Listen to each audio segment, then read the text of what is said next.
Mal ehrlich, jeder, der mit Pastellkreide anfängt, kennt dieses Gefühl.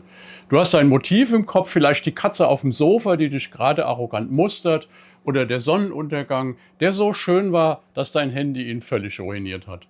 Und dann sitzt du vor deinem Pastellpapier, fängst an und denkst, okay, warum sieht das jetzt eher nach Kindergekritzel aus, als nach realistisch Malen mit Pastell? Aber keine Sorge.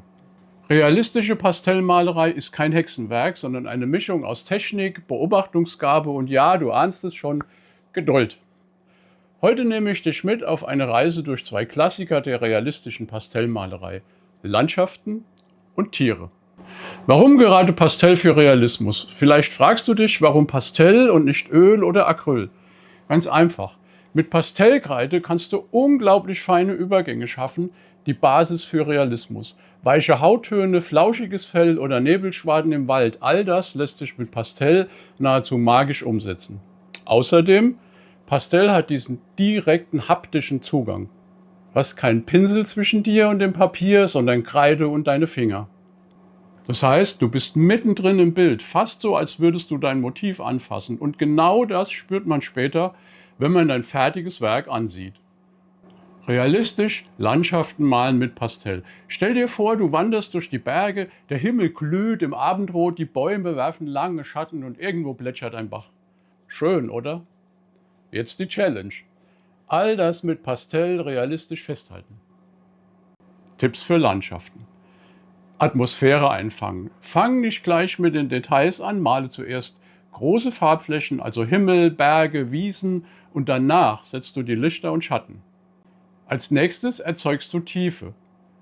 Nutze dafür die Luftperspektive. Je weiter etwas entfernt ist, desto blasser und kühler wird die Farbe. Die Bäume im Vordergrund dürfen sattgrün sein, die im Hintergrund eher bläulich. Realistische Effekte. Arbeite mit Schichten. Helle Kreide über dunkler kann Sonnenstrahlen simulieren und leicht verwischt macht es Nebel.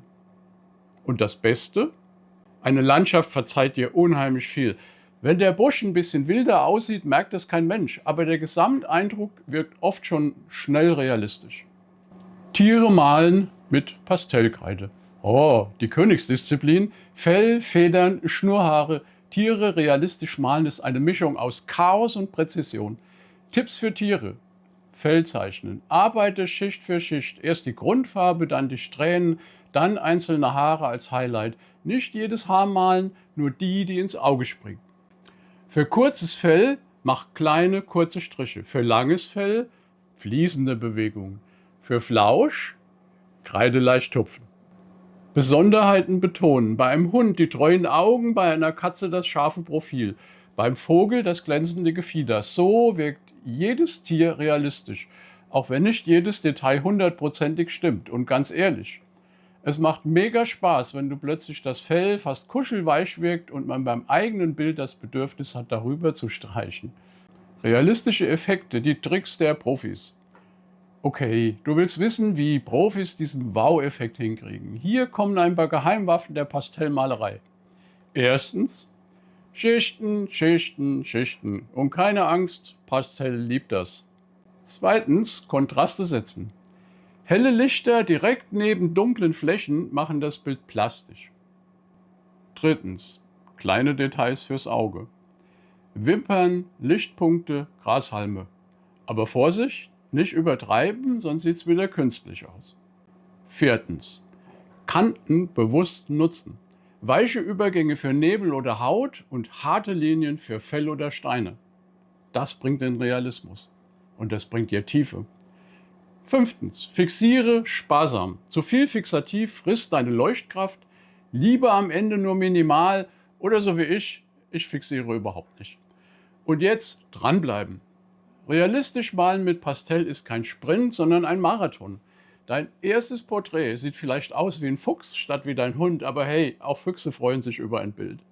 Wichtig ist, mach weiter, probiere aus und feiere die kleinsten Fortschritte.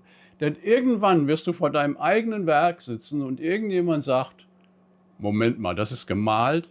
Ich dachte, das ist ein Foto. Und genau dann weißt du, du hast es drauf.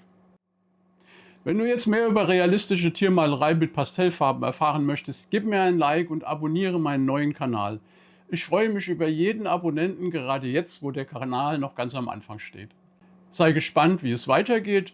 Folge mir auf Instagram unter Pastellnatur oder auf meiner Webseite unter pastellnatur.de.